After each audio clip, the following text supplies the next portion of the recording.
Hey guys, I didn't come prepared with anything today, shooting off my hip here. I talked to Taylor a bit and love what y'all are doing here. I think that this is an amazing initiative, amazing group. So happy to be here talking with y'all. Also told Taylor that I really just hate talking to people. I like talking with people. So hopefully we have some bi-directional conversation tonight, and you can stop me at any point in this and interrupt me if you have any questions. I think what I want to talk about, one, kind of tell my story, how we built Digital Wildcatters. I'm super passionate when it comes to building businesses, but on the tail end of that, I want to talk about raising capital and specifically safe note agreements. I think what's interesting about people in oil and gas is that we have these high paying jobs where we have some discretionary income. And if you start looking at private placements within startups, you're definitely going to run across a safe note. And I don't think a lot of people have had exposure to safe notes in this industry. So happy to really pull back the curtain on that and talk about our raise and how we thought about it. So first, for my story, if you don't know me, I grew up in Midland, Texas. 2008, graduated high school, and knew I didn't want to go to university. I just wanted to build businesses. And I went and started roughnecking on drilling rigs and learned how to drill some wells. And, this is right before the shale revolution. Pioneer Natural Resources didn't even have a horizontal program. So we're still drilling 11,000 foot verticals. And then once shale really started taking off, I moved over into completions and started running wireline on frac jobs, and did that until about 2014. And then I took a job as a project manager for a company that's owned by Shell here in Houston, running expandable casing. And so got a ton of great experience there. I got to spend time on deepwater drill ships in the Gulf of Mexico, spent time on the North Slope of Alaska, and personally got to be boots on the ground in every major oil play in the United States. And got some great experience there, getting to see, different types of operations across the different basins, both in drilling and completions applications. And so, just picked up a ton of great experience there. But what was interesting about that job was, even though I was on call 24/7, 365, sometimes I'm getting called out at 2 o'clock in the morning and I'm gone for 2 months. I only really spent about 4 months out of the year out in the field. And so 2014, I started seeing the rise of social media, specifically Instagram. And I was like, I bet I can create an Instagram account. So I created this Instagram account that super cringy. Like, I don't even like telling people about it. It was called Words of Success. And it was like this business motivational account, and grew up to 300,000 followers and started monetizing it through ads with people like Gary Vaynerchuk and other consumer brands that wanted to get exposure. So that was really kind of like my first taste of creating content and then being able to monetize that content. And then I ended up selling that account for some Bitcoin. So that's always like my millennial story, is creating an Instagram account and flipping it for Bitcoin.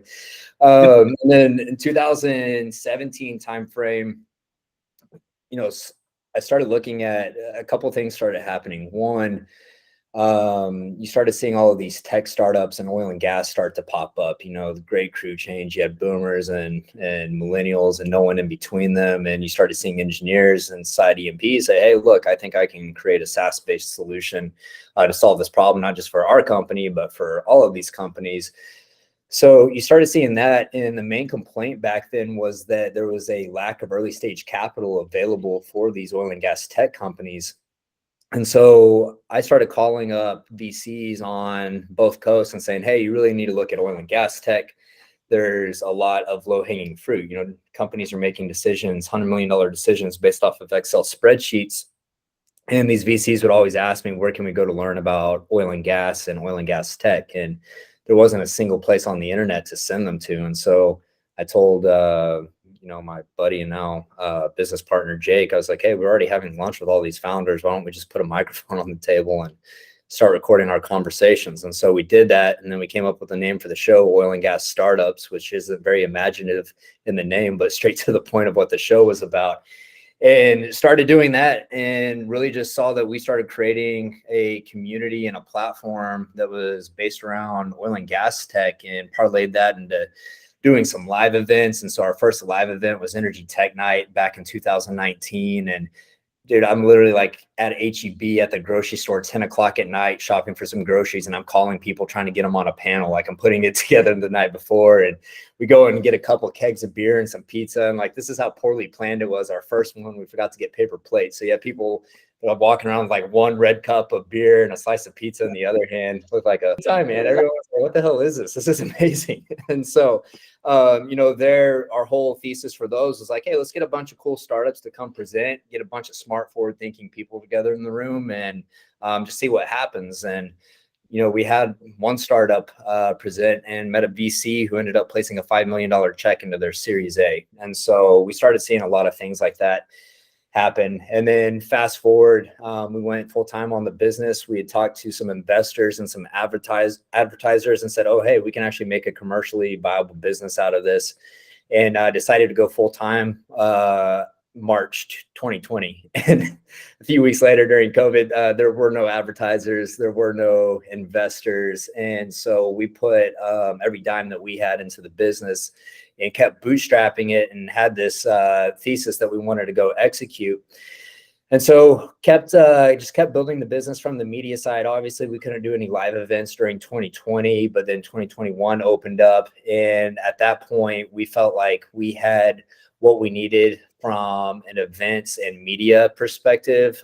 We really started to understand our business. So we said, okay, let's go raise some capital. So we went to some angel investors of ours, a handful of other great people from the energy industry, and we raised a $500,000 round through a safe note. And we'll talk about this safe note here in a minute. And we actually went on to raise some more capital in that same safe note. So today we raised $1.9 million into that safe note. And that safe note has a $10 million post-money valuation cap.